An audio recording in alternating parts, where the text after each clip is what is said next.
할렐루야.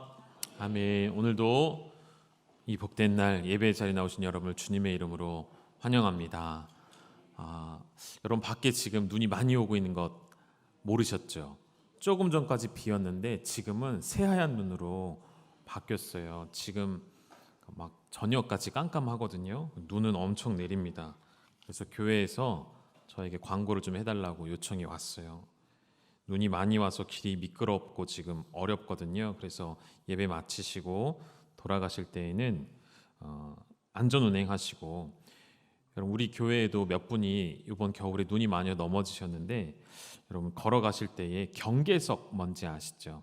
길 끝에 찻길과 인도 사이에 있는 그 첫 번째 벽돌, 그걸 경계석이라고 보통 부르잖아요. 그 경계석은 원래 미끄럽습니다. 그게 그래서 그 경계석을 밟으면 넘어지기가 쉽거든요. 그래서 늘 걸어가실 때 조심히 걸어가시고요. 차량 출차하실 때에도 운동장도 많이 미끄러운 것 같습니다. 유의하셔서 사고를 예방하셨으면 좋겠고요. 이렇게 눈이 많이 올 때는 제일 좋은 방법은 집에 안 가시고 오후 예배까지 다 들으시고 천천히 집에 돌아가시면 좋겠다, 이런 말씀을 드립니다. 오늘 또 재직 헌신 예배예요. 여러분 다 원래 드리셔야 되는 헌신 예배입니다. 재직이라 함은 모든 직분자들 다 포함하는 말이거든요. 네, 그렇습니다. 네, 저도 깜짝 놀랐어요. 오늘 새가족 많이 오셔서 지금까지 제가 기도해드리고 올라왔거든요. 올라오는데 운동장이랑 차에 하얀 눈이 다 덮여 있더라고요. 갑자기 눈으로 바뀌어서 그렇습니다. 궁금하시죠? 나갈 수 없어요. 예배 끝나고 나가셔서 보세요. 오늘 신명기 말씀을 계속 봅니다. 신명기 1장 1절부터 4장 43절까지가 지나온 시간들을 회고하는 것이라 했죠. 광야의 여정들을 돌아보며 모세가 또다시 한번 이스라엘 백성들 앞에 설명하는 내용이에요. 간단하게 정리한다면 지도로도 정리가 가능할 것 같습니다. 화면에 좀 지도를 그림을 띄워주시고요. 출애굽한 백성들이 이제 시나이 반도의 아래쪽에 위치해 있다고 보는 시내산에 도착을 했죠. 한번 화면 눌러주시면 표기가 될 겁니다. 여기서 쭉 여정을 따라 올라가서 가데스 바네아라는 곳까지 올라갔어요. 여기서 이스라엘이 뭐 했냐면 12정탐꾼을 가나안 땅으로 올려 보냈습니다. 여기서 믿음 없는 불신의 보고들이 들어온 것이죠. 저 땅에 들어가 보니 저 사람들은 워낙 크고 강대하고 성읍은 튼튼하고 그들의 비하니 우리는 메뚜기와 같은 존재이다. 우리는 들어가지 못한다라는 불신의 고백을 통해 그 말 그대로 됐죠. 결국 광야에서 불필요한, 그러나 한편으로는 필요했던 40년의 훈련의 여정을 갖게 되어집니다. 그리고 현재는 이 모든 여정을 마치고 다시 조금 더 동편 땅으로 들어와 모압 지역으로 들어가서 이제 마지막 여리고성을 앞두고 있는 요단강을 건너기 직전에 모압 평지에서 백성들에게 말씀을 나누고 있는 시기와 장소라는 것 이해하시면 좋을 것 같고요. 여기서 좀 짚어서 말씀드리고 싶은 것은 모세가 지난 역사를 반복하죠. 그 역사를 반복해서 설명하는 이유가 두 가지를 말씀드리고 싶어요. 우리에게도 필요한 내용이라서요. 첫 번째는 지금 모세 앞에 있는 세대들은 출애굽의 1세대가 아닌 2세대들이라는 것이죠. 이들은 과거에 어떠한 일이 있었는지를 다 알지 못합니다. 과거에 하나님이 어떤 일을 행했는지, 과거 이집트에서는 우리가 어떤 생활을 했는지 잘 모르는 세대예요. 이 세대들에게 하나님 말씀을 다시 가르쳐줘야 할 의무가 모세에게는 있었다는 것이죠. 이렇게 하나님의 말씀을 배우고 하나님이 어떤 일을 행하셨는지와 동시에 우리 조상들이 어떻게 믿음 없음으로 반응했는지를 알게 하여서 이들이 이제는 가나안의 1세대가 되어질 텐데, 그곳에서는 새로운 하나님의 거룩한 백성으로 살아나갈 준비를 시키는 과정이었다는 것. 또 한 가지는, 그럼 역사는 늘 반복해서 볼 필요가 있습니다. 그래서 역사를 공부한다는 것은 저는 이렇게 표현하고 싶어요. 우리가 세상에서 얻을 수 없는, 어디서도 얻을 수 없는 귀한 보물을 얻게 되어지는 시간이 역사를 공부하는 시간이라 말씀드리고 싶습니다. 그래서 이 역사를 공부할 때마다 우리는 하나님의 주관하시는 통치의 손을 보게 되어지고요. 하나님이 하신 일을 배우면서 동시에 우리 인생이 어떠한 삶인지를 또한 배우게 될 수 있는 것이죠. 누군가는 이런 말도 하죠. 과거라는 시간은 현재와 미래를 방향을 제시해주는 지침서와도 같은 것이다. 과거를 통해 우리는 역사를 통해 모든 것을 배우고 깨달을 수 있다는 것이죠. 그런 마음으로 우리가 지난 과거의 역사들을 늘 가볍게 여기지 않고 배우려는 자세가 있었으면 좋겠습니다. 제가 이번 주에 서두에 이런 이야기를 드리고 싶어서 준비를 하다가 제가 생각보다 그렇게 원래 팔랑귀는 아니거든요. 이렇게 남의 이야기를 들어도 잘 판단하고 분별하는 스타일인데 요즘에 왜 이렇게 마음에 이렇게 혼란이 찾아오는지, 이런 역사가 중요하다는 생각, 인식을 가지고 한 주간을 지나다 보니까 또 그 타이밍에 하필이면 제 핸드폰에 어떤 광고가 떴어요. 그래서 그거를 눌러서 보고 있다가 결국에는 결제까지 눌러버렸네요. 뭐였냐면 한국사하고요 세계사를 큰 종이에 빼곡하게 도표로 깨알 같은 글씨로 정리해 놓은 게 있더라고요. 그거를 제가 보고 싶어서 산 게 아니라 아이들 보여줘야지라는 열정과 욕심으로 결국엔 결제를 해가지고요 어젠가 도착했더라고요. 아이들에게 짠 보여줬더니 전혀 반응이 없습니다. 하나도 관심이 없습니다. 이게 뭔가 하고 멍하니 이제 보고 있더라고요. 제 욕심인 거죠. 드리고 싶은 말씀은, 아까도 우리 재능기부학교 광고 중에, 우리 사회복지 광고 중에 한국사 뭐 이런 게 좀 있었어요. 그런 시간들이 우리에게 필요하다, 중요하다 뿐만 아니라 교회사를 공부하는 것도 필요하다 말씀드리고 싶고, 나중에 교회에서 그런 시간들을 준비해 드릴 겁니다. 성경대학을 통해서도 그렇고요. 그런 일들이 주어질 때는 기쁨으로 달려오셔서 함께 배워가시는 즐거움 누리셨으면 좋겠습니다. 제가 그런 기도를 좀 하나님 앞에 많이 했었어요. 담임이 되면서 아무것도 모르니까요. 어떻게 해야 될지. 그리고 저에게는 중요한 결정들을 내려야 하는 책임감도 있고, 그렇게 결정을 내리고 나면 또 책임을 져야 할 입장에 서 있다 보니까 두려움이 많이 있었습니다. 그래서 하나님 앞에 어떤 기도 많이 했냐면요, 하나님 저에게, 이 부족한 종에게 통찰력을 주세요. 시대를 읽을 수 있는 눈과 교회의 필요를 볼 수 있는 눈과 하나님 마음을 헤아릴 수 있는 통찰력을 주십시오. 이런 기도를 사실은 계속해 왔었습니다. 그런 통찰력을 얻을 수 있는 곳이 있다라고 말씀드리고 싶은 것이고, 그것은 바로 지나온 과거 역사를 통해 우리는 배울 수 있고 얻을 수 있다라고 말씀드리고 싶은 것이고요. 조금 더 넘어가 보실까요? 오늘 본문에 읽으신 9절부터 18절까지의 말씀에 특별한 하나의 사건이 있다면 이스라엘이 조직을 갖추기 시작했다는 것이죠. 출애굽하면서 이스라엘 백성들이 가장 필요했던 일이 바로 조직을 갖추는 일이었습니다. 출애굽하여 시내산을 향해 가고 있을 무렵에 모세의 장인이 이도를 통해서 모세가 혼자 감당할 수 없음을 알게 하시고 그 안에 조직을 세워 나가게 하시죠. 이런 표현을 써요. 오늘 본문에, 회고하는 오늘 본문에 보시면 9절의 말씀 띄워주실까요? 이런 표현이 나옵니다. 내가 너에게 말하여 이르기를 나는 홀로 너의 짐을 다 질 수가 없다. 이런 표현을 그때 과거에 했었다는 거예요. 이게 무슨 의미인지를 좀 살펴보면 그 다음 구절인 10절에 이런 표현이 나오죠. 하나님께서 이스라엘 백성에게 약속하신 대로, 아브라함에게 약속하신 대로, 창세기 15장까지 거슬러 올라가서 하나님이 아브라함에게 어떤 약속 주셨죠? 너의 자손을 하늘의 별들과 같이 바다의 모래알과 같이 많게 할 것이라는 말씀을 성취해 주시는 현장이 되어버리는 것이죠. 출애굽했던 인구가 얼마나 되죠? 계수했을 때 남자만 20세 이상의 남자만 60만 명이라고 계수했었습니다. 그러면 아이들과 여성들과 나이가 많은 어르신들까지 다 포함을 하면 약 200만 명이 넘었을 것이라 추정을 하죠. 그런 수많은 사람들 앞에 지도자는 한 명이었다는 거예요. 모세 혹은 조력자인 아론 정도가 있었죠. 그들이 모든 일들을 감당할 수가 없었습니다. 그 수많은 인구들이 모여 있었기 때문에 얼마나 불만도 있고 불평도 있고 판결해 줘야 할 일도 많았고 얼마나 다툼이 많았겠습니까? 그런 일들을 혼자 감당하다 못해 모세의 장인이 알려준 거예요. 사람을 세우자. 믿음이 있고 신실하고 인정받을 만한 사람을 세우자라고 도전을 준 것이죠. 그렇게 해서 세워진 사람들이 누구였죠? 오늘 본문에 등장했었죠. 모세와 아론을 필두로 해서 그 밑에 화면에 좀 띄워주실까요? 천부장, 백부장, 50부장, 10부장, 그리고 화면에 없지만 조장, 이런 사람들까지 세밀하게 나누어서 사람들을 관리할 수 있게 한 것이죠. 이들에게 큰 일과 작은 일들을 나누어 맡겨준 거예요. 저는 이 조직을 생각하면서 우리 열방교회를 여러분이 조금 더 알아가셨으면 좋겠어서 열방교회 조직을 조금 표로 화면에 좀 준비해 놨습니다. 여러분 어떤 답이 들어가야 할지 한번 생각해 보시죠. 우리 교회는 몇 개의 목장이 있을까요?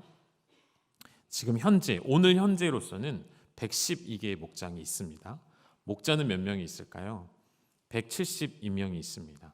몇 명인지는 중요하지 않고 몇 개인지는 중요하지 않고요. 우리 교회가 어떻게 구성이 됐다는 것 정도는 여러분이 알고 계셔야 될 것 같아서 준비했고요. 우리 교회는 또 큰 두 가지의 사역 틀을 가지고 있습니다. 하나가 위원회고요. 또 하나는 교구이죠. 위원회는 몇 개가 있을까요? 잘 관심이 없어서 잘 모르시잖아요. 8개의 위원회가 현재 있고요. 교구는 몇 개가 있을까요? 이건 잘 아시죠?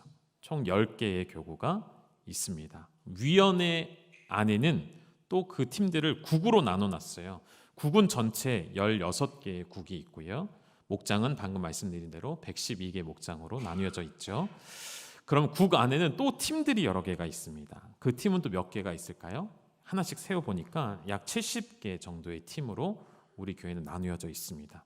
이런 위원회의 사역과 목양교구, 목장의 사역들이 함께 힘을 모아 전진해 가는 것이 오늘 우리 열방교회의 모습이고 현재의 조직의 모습이라는 것이죠. 이런 조직을 말씀드리는 이유는요, 여러분 참 재미있는 것이 이스라엘 군대에도 있었고 오늘 우리에게도 동일하게 적용이 되는데, 이스라엘의 조직이었던 천부장, 백부장, 50부장, 10부장 이런 사람들은요 평소에는 행정적인 일들을 감당합니다. 재판을 하고 오늘 본문에도 나와 있어요. 판결을 내리고, 판결을 내릴 때 사람을 외모로 취하지 말라는 말씀도 나와요. 그런 판결들이 나오고 이런 일을 하기 위해 세웠는데, 비상시기에는, 돌발 상황에는 이 조직이 무엇으로 바뀌냐면 군대 조직으로 바뀌는 거예요. 싸우는 조직으로 바뀝니다. 전쟁에 임하는 조직으로 바뀌어서 민족을 지켜내고 앞을 가로막는 적들을 물리치는 역할을 하게 됩니다. 저는 여기서 힌트를 얻어서 우리 교회가 가지고 있는 이 조직과 시스템도 그저 행정적인 일들만을 하기 위해 만들어 놓은 것이 아니라고 말씀드리고 싶었어요. 여러분, 교회가 행정의 일을 잘하려면 그건 쉽습니다. 외부에서 행정 전문가들을 데려오면 돼요. 그러나 교회는 그저 행정을 위해 존재하는 교회가 아니라 우리의 조직은 영적인 일을 위해서 존재하는 조직이라 말씀드릴 수 있기에, 이 일은 하나님의 신령한 목적을 가지고 있는 영적 조직체라는 것이죠. 하나님의 교회는 하나님의 군대라 말할 수 있습니다. 그리스도인은 그리스도의 군사라 말할 수 있겠죠. 그러니까 저와 여러분은 우리가 원치 않아도 이미 군사로 부름받은 삶이라는 것이죠. 이스라엘 백성들이 때로는 넘어지고 연약하여 쓰러지고 혹은 죄를 짓고 범죄하여서 하나님 앞에 반역하고 그릇된 길로 갈 때에 붙잡아주는 공동체의 역할이 있었듯이 우리도 그러한 영적인 공동체가 되어야 하겠고요. 우리는 끊임없이 어떠한 대상과 싸워나가는 영적 공동체가 되는데요. 그것을 에베소 6장 12절에서는 이렇게 표현하죠. 12절의 말씀 같이 있습니다. 시작. 우리의 씨름은 혈과 육을 상대하는 것이 아니요 통치자들과 권세들과 이 어둠의 세상 주관자들과 하늘에 있는 악의 영들을 상대함이라. 아멘. 우리의 싸움, 교회의 씨름은 무엇을 상대한다고요? 눈에 보이는 혈과 육이 아니라 통치자들과 권세들과 어둠의 세상 주관자들, 곧 하늘에 있는 악한 영과 싸우는 영적 전쟁 가운데 늘 살아가기 때문에 영적 군대로 부름받은 우리의 조직이라는 말씀이에요. 그저 맡겨진 사역을 충성되게 감당하셔야겠죠. 그러나 그 일들을 행정적으로만 감당하는 우리 조직들이 아니고요. 우리 교회 조직은 하나하나가 영적인 군대로서 서 있다는 것을 기억하셔야겠습니다. 그러면 조금 더 확장해서 그런 영적 군대가 전쟁에서 승리하기 위해서는 무엇이 필요할까요? 최근에도 말씀드린 것처럼 첫 번째, 매일매일의 훈련이 필요하겠습니다. 상황이 닥쳤을 때는 이미 늦죠. 여러분, 우리가 경건의 훈련을 하자라고 끊임없이 강조하는 이유가 무엇입니까? 매일매일 묵상을 하십시오. 매일매일 말씀을 읽으십시오. 매일매일 기도하십시오 하는 이유는 무엇입니까? 환난의 날이 닥쳐왔을 때에 그것을 능히 이겨낼 수 있는 믿음과 실력을 갖기 위해서라는 것이죠. 얼마 전에 이런 이야기를 제가 들은 적이 있습니다. 몸으로 체득한 것은 쉽게 잊혀지지 않는다. 이런 말 여러분 들어보신 적 있으십니까? 몸으로 무언가를 습득하면 그게 내 몸에 배어서 나도 모르게 나온다는 거예요. 나도 모르게 위기의 상황에 튀어나온다는 것이죠. 단적인 예를 들면 여러분 운전은 몸으로 배우는 거죠. 내 몸이 인지를 하는 거예요. 그래서 운전석에 앉으면 나도 모르게 손이 가고 발이 가고 움직여진다는 거죠. 운전을 몇 년 동안 안 해도 자연스럽게 손이 가고 발이 가서 운전을 할 수 있다는 말이죠. 영적인 것도 동일하다고 말씀드리고 싶어요. 우리의 몸과 마음과 영혼을 단련하여 훈련시키면 어려움이 찾아왔을 때, 환난의 날이 찾아왔을 때, 그 악한 날이 찾아왔을 때 능히 대적하고 승리할 수 있는 힘을 주신다는 것이죠. 우리에게 두 번째로 필요한 것은 좋은 군대에는 좋은 무기와 장비가 필요하겠죠. 그래서 에베소서에서는 하나님의 전신갑주를 입으라 하죠. 구원의 투구로부터 시작해서 복음의 신발까지 온 몸을 무장하는 것. 우리 6장 13절 말씀 읽어볼까요? 시작. 그러므로 하나님의 전신갑주를 취하라. 이는 악한 날에 너희가 능히 대적하고 모든 일을 행한 후에 서기 유함이라. 아멘. 하나님의 전신갑주를 취하는 이유가 무엇이라고요? 악한 날에, 멸망의 날에, 혹은 심판의 날에, 혹은 악한 영이 세상을 지배하고 있는 날에 능히 그들을 대적하고 최후 승리를 얻기 위하여 하나님의 전신갑주를 여러분은 취하고 계셔야 한다는 것이죠. 또한 좋은 군대가 승리하기 위해서 마지막으로 필요한 것은 손에 붙잡히는 것은 아니지만 반드시 군대에 있어야 하는 질서, 복종입니다. 명령에 복종하는 것. 지휘관의 명령에 모두가 한 몸으로 한 마음으로 따를 때에 전쟁에서 승리하게 되는 것이죠. 지휘관이 명령했지만 상황마다 때마다 내가 판단하고 그것을 옳고 그름을 따진다면 그 군대는 결코 한 방향으로 나아갈 수 없고 한 방향으로 진격할 수도 없고 포탄을 쏠 때에도 한 곳에 집중탄을 쏠 수가 없겠죠. 그런 군대를 향하여 우리는 오합지졸이라 부르죠. 우리에게 대장이 있으십니다. 우리에게 지휘관이 있습니다. 누구실까요? 예수 그리스도이시죠. 우리는 그분의 명령만을 듣습니다. 그분의 말씀만을 따라 움직이는 교회입니다. 아멘이십니까? 누가 이런 질문 저에게 또 하셨었어요. 열방교회는 어떤 특별한 일이 있기에 이렇게 믿음으로 잘 세워져 가느냐라고 물어보시는 분이 있어요. 여러분 어떻게 생각하십니까? 열방교회에 어떤 특별함이 있을까요? 다른 교회와 비교할 때 특별함이 있나요? 아닌 것 같은데요. 제가 볼 때는 다른 특별함은 아니고요. 오직 맞아요. 예수 그리스도의 명령을 따라가고자 하는 열망, 오직 대장 되신 예수님 앞에 훈련받고 그 말씀으로 살아내고자 하는 열정, 그것이 있는 것 같아요. 우리 여러분 잘하고 계시거든요. 잘 주님을 따라가고 계시거든요. 조금 더 힘을 내셔서 우리의 대장 되신 예수님을 따라가는 우리 열방교회 될 수 있기를 주님의 이름으로 축원합니다. 조금 전에 말씀드렸던 우리의 모든 봉사와 모든 사역에는 하나님이 주시는 신령한 목적들이 있습니다. 내 개인적인 만족을 이루는 것은 둘째 문제이고요. 그것은 우선순위가 될 수 없고요. 모든 사역, 모든 모임은 우리가 친목으로 모일 수 없고요. 혹은 내 편 만들기로 모일 수 있는 것이 아니고요. 여러분 임직이 가까이 왔기 때문에 제가 좀 솔직하게 표현을 해드릴게요. 올해 임직 선거가 있을 겁니다.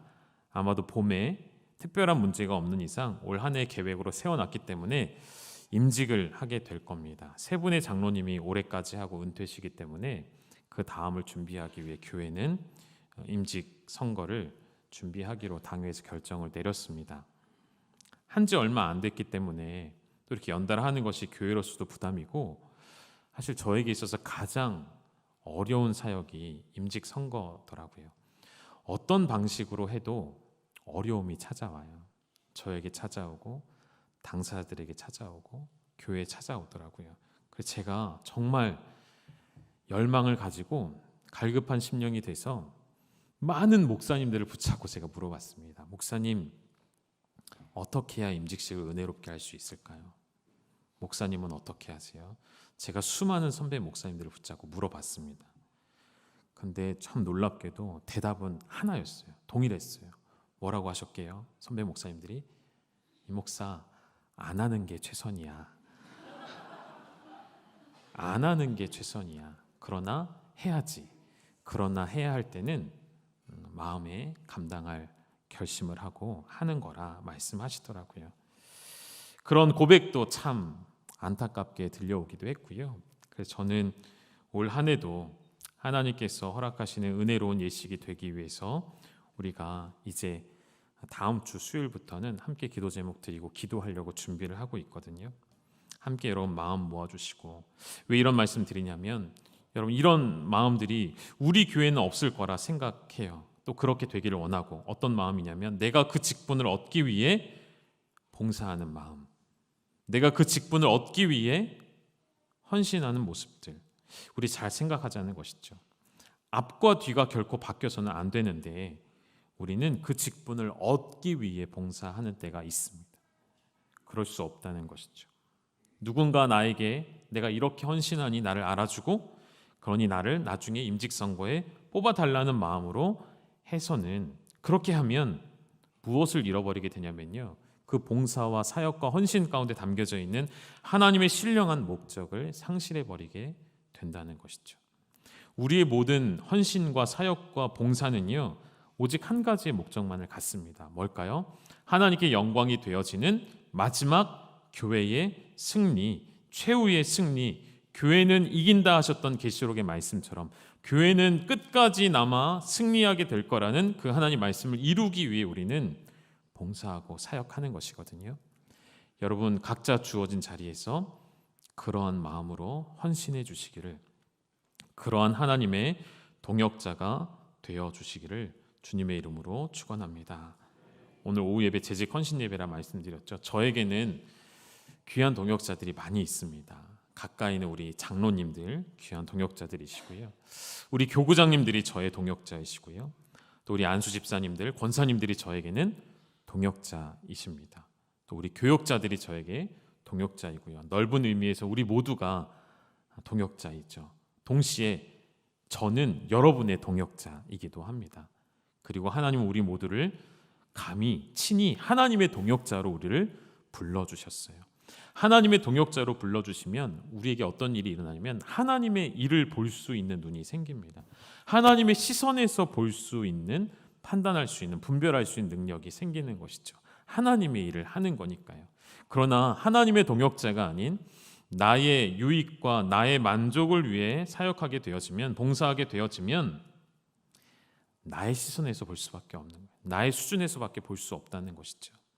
사랑하는 우리 열방교회의 모든 가족 여러분, 하나님의 동역자가 되셔서 하나님의 눈으로, 하나님의 시선으로 모든 일들을 바라볼 수 있기를 주님의 이름으로 축원합니다.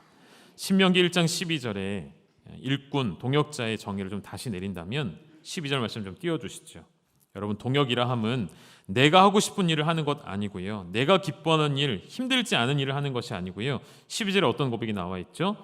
괴로운 일, 힘겨운 일, 혹은 누군가 다투는 일, 그 사이에 들어가 중재하는 것, 그것이 진짜 하나님의 일꾼들이 해야 할 일이라는 것이죠.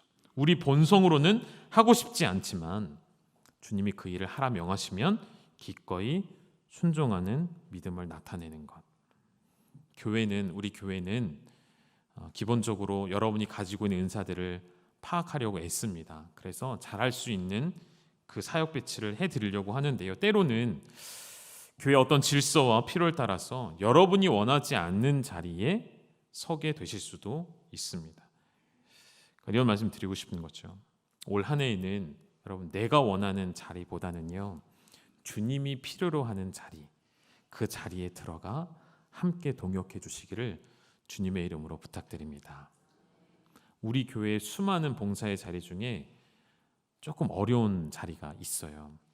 다 어려움들이 있지만, 다 힘겨움이 있지만, 제가 볼 때 가장 그래도 좀 어려운 부분이 무엇이냐면 뭘 것 같으세요, 여러분?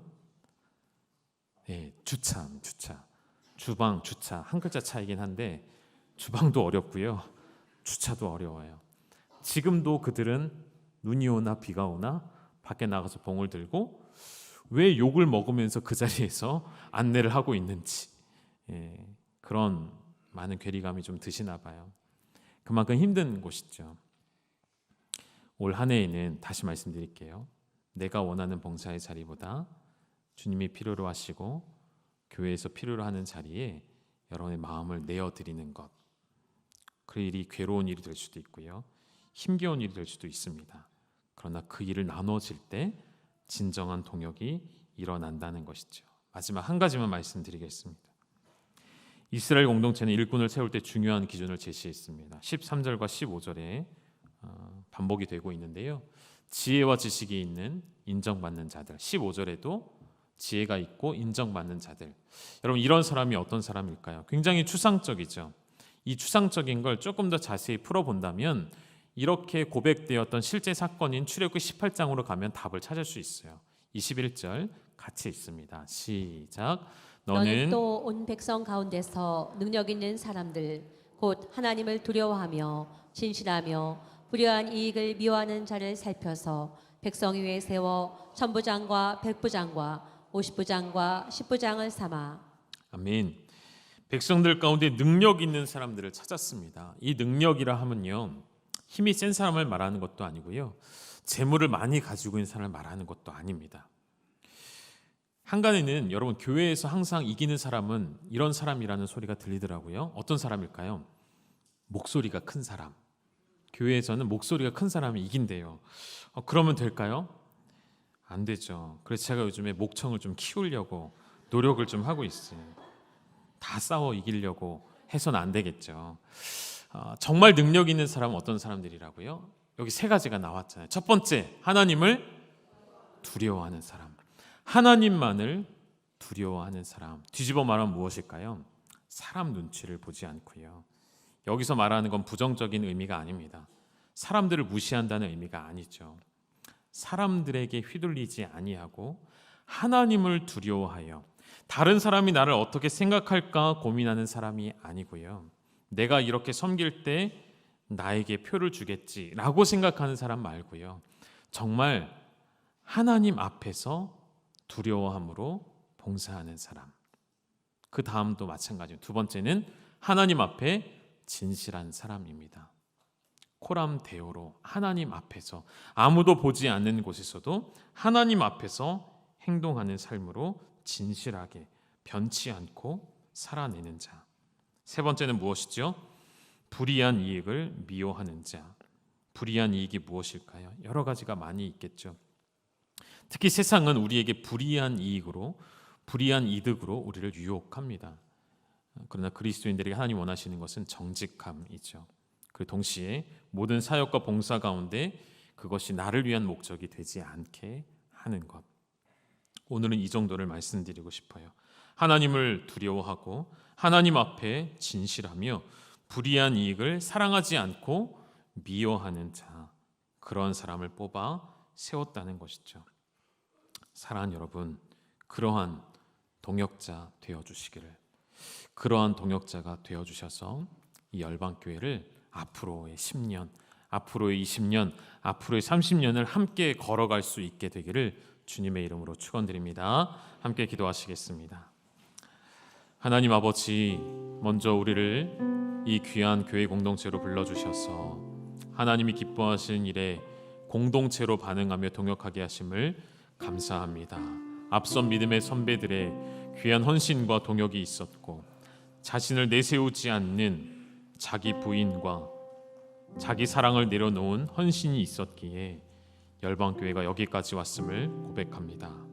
이제도 앞으로의 10년, 30년을 주님 손에 맡겨드리며 하나님 세워주신 동역자들과 하나님 앞에서 동역하기를 원하오니 하나님을 두려워하며 하나님 앞에 진실하며 불의한 이익을 미워하는 자들을 세워주시사 교회를 하나님의 뜻에 합당하도록 세워나가는 건강한 우리 교회 공동체가 되게 하여 주시옵소서. 예수님의 이름으로 감사하며 기도 올리옵나이다.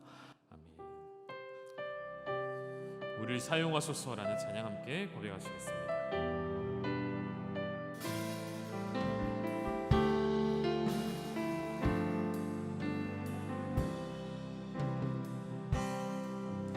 우리에게 소원이 하나인데 주님 다시 오실 그날까지 우리 가슴에 새긴 주의 십자가 사랑 나의 교회를 사랑케 하네. 주의 교회를 향한 우리 마음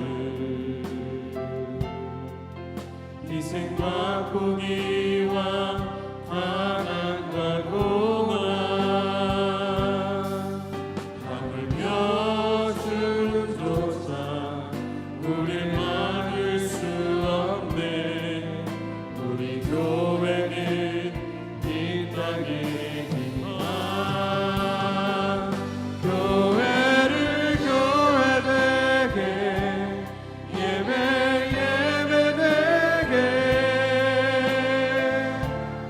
우릴 사용하소서. 진정한 분의 날 오늘 임하도록 우릴 사용하소서. 이 시간 함께 기도하기를 원합니다. 여러분에게는 어떠한 동역자가 있으신가요? 그리고 더 중요한 질문은 여러분은 누구의 짐을 덜어주는 그런 동역자로 살기를 원하십니까? 내 옆에 있는 지체들과 함께 동역하는 기쁨 누리고 계십니까? 좋은 리더는 혼자서 다 하는 사람이 아니라 하더라고요. 나눠질 수 있는 자, 동시에 내가 또 누군가의 짐을 덜어줄 수 있는 주님이 기뻐하시는 그러한 동역, 하나님의 일을 우리에게 맡겨주시었습니다. 여러분, 그 일을 행할 때에 필요한 것 3가지 말씀드렸죠. 하나님만 두려워하십시오. 하나님 앞에 진실에 행하십시오. 불의한 이익을 미워하십시오. 그러한 삶 하나님 기뻐하시고 동역자로 부르십니다. 우리 교회 안에 그러한 신실한 동역자들이 많이 세워질 수 있도록, 그러한 동역으로 하나님의 뜻을 이루어드리는 우리 교회 되어질 수 있도록 우리 시간 합심하여 통성으로 기도하며 나가시겠습니다. 하나님 참 감사합니다. 우리에게 있도록 귀한 동역자 주시옵소서. 함께 동역하는 기쁨을 누리게 하시니 감사합니다. 우리 모두가 하나님의 동역자 되게 하심을 감사합니다. 이 동역을 통하여 하나님의 뜻을 이루어드리며 교회를 향하신 하나님의 마음을 이루어드리기를 원하오니 하나님의 일을 하나님의 눈으로 보게 하여 주시고 하나님의 눈으로 이 땅의 모든 사역들을 보게 하여 주실 때에 우리가 헌신하며 봉사하며 사역하는 모든 일들 앞에 하나님을 두려워하는 교회가 되게 하시고 하나님만을 두려워하는 성도들이 되게 하시며 하나님 앞에 진실히 행하는 교회와 성도 되게 하시고 불의한 이익을 미워하는 교회가 되어지게 하여 주옵소서. 불의한 재물을 사랑하지 않는 교회가 되게 하여 주시옵소서. 감사합니다. 그런 능력이 끊임없이 일어나게 하여 주옵소서. 우리 주님 예수 그리스도의 은혜와 하나님 아버지의 아들을 내어주신 그 놀라운 사랑하심과 오늘도 우리 안에 내주하시는 성령 하나님의 감동케 하시는 역사가 주님의 동역자로 부름받고 주님의 눈으로 모든 일들을 감당하며 주님의 마음으로 모든 일들을 감당하며 하나님만을 두려워하며 하나님 앞에 진실히 행하며 불의한 이익과 이득을 사랑하지 않기를 결단하는 그러한 열방에 허락하신 모든 동역자들 위에 이제로부터 영원토록 함께 있을지어다. 아멘.